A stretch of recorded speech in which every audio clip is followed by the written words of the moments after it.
সামনেই রয়েছে পুজো, পার্লারে গিয়ে স্পা করার মতো সময় নেই। আজকাল প্রায় আমরা সকলেই কিন্তু চুল নিয়ে খুব চিন্তিত। চুল প্রচণ্ড পরিমাণে ড্রাই। তাহলে বলবো বাড়িতে একবার এইভাবে স্পা করে দেখো। তার জন্য প্রয়োজন বাড়িতে থাকা মাত্র কয়েকটা জিনিস, যার ব্যবহারে তোমাদের চুল থাকবে অনেক ভালো এবং চুলের মধ্যে কোনো ক্ষতিও হবে না। আর পার্লারে গিয়ে অনেক অনেক টাকাও কিন্তু খরচ করতে হবে না। তবে যে কোনো রেমেডি ব্যবহার করার আগে একটু সময় নিয়ে ধৈর্য সহকারে করো, কারণ কোনো কিছু কিন্তু ম্যাজিক নয়। তো চলো বন্ধুরা, আর বেশি না কথা বলে ঝটপট করে দেখে নেবে। চলো বাড়িতে থাকা কয়েকটা জিনিস দিয়ে বাড়িতে বসে তোমরা পার্লারের মতো কিভাবে স্পা করতে পাবে। তো তার আগে বলবো, এখনো পর্যন্ত যারা চ্যানেলটিকে সাবস্ক্রাইব করেনি তারা চ্যানেলটিকে অবশ্যই সাবস্ক্রাইব করে রেখো এরকম নতুন নতুন স্কিন কেয়ার এবং হেয়ার কেয়ারের ভিডিও পাওয়ার জন্য।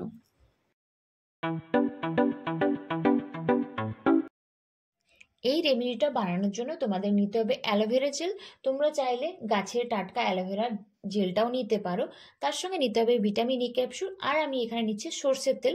তোমরা মাথার মধ্যে যে তেল ব্যবহার করো সেই তেলটাই তোমরা এখানে ব্যবহার করতে পারো। এর সঙ্গে তোমাদেরকে আরেকটা জিনিসও কিন্তু মেশাতে হবে, তার জন্য পুরো ভিডিওটা কন্টিনিউ করো।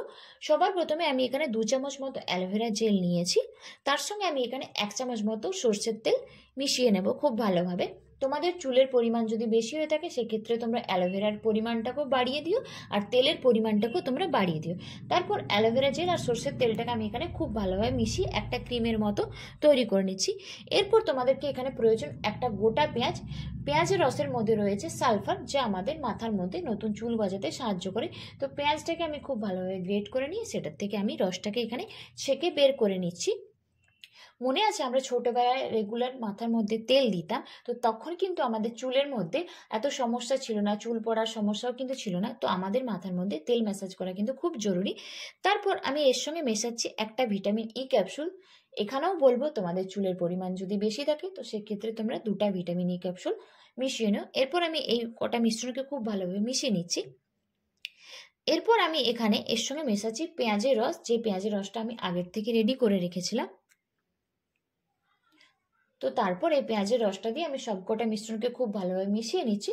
তো আমার এখানে তোমরা দেখতে পাচ্ছ মোটামুটি স্পায়ের জন্য যে প্যাকটা বানানোর দরকার ছিল সেটা মোটামুটি রেডি হয়ে গেছে। এরপর আমি এটা আমার মাথাতে ব্যবহার করে দেখাবো। সপ্তাহে তোমরা কদিন ব্যবহার করবে, কতক্ষণ রাখবে, সব কিছুই কিন্তু ভিডিওর মধ্যে বলে দেবো। তো ভিডিওটা কন্টিনিউ করতে থাকো। সবার প্রথমে আমি আমার চুলটাকে খুব ভালোভাবে চিরুনির সাহায্যে আঁচড়ে নিচ্ছি, যাতে চুলের মধ্যে কোনো জট না থাকে। তারপর চুলটাকে মাঝ বরাবর সিতে করে নেবে। তারপর এই সিতে করে তোমরা চুলটাকে ভাগ করে করে এটাকে স্পায়ের মতো মাথাতে লাগিয়ে নিও। এটাকে লাগিয়ে তোমরা আধ ঘন্টার মতো রেখে দিও। সপ্তাহে 2 দিন তোমরা এই রেমেডিটা ব্যবহার করে দেখো, দেখবে কিছুদিনের মধ্যে চুলের মধ্যে যে ড্রাইনেস থাকে সেটা ধীরে ধীরে কেটে যাবে, নতুন চুল গজাতে সাহায্য করবে, চুলের মধ্যে একটা ন্যাচারালি শাইন আসবে। তো তারপর আধ ঘন্টা রেখে তোমরা শ্যাম্পু করে নিও। আর এই রেমেডিটা তোমরা অবশ্যই বাড়িতে ট্রাই করো এবং কেমন রেজাল্ট পেলে এবং ভিডিওটা কেমন লাগলো সেটা নিচে অবশ্যই কমেন্টস করে জানিও। তো চলো বন্ধুরা, আজকের মতো টাটা।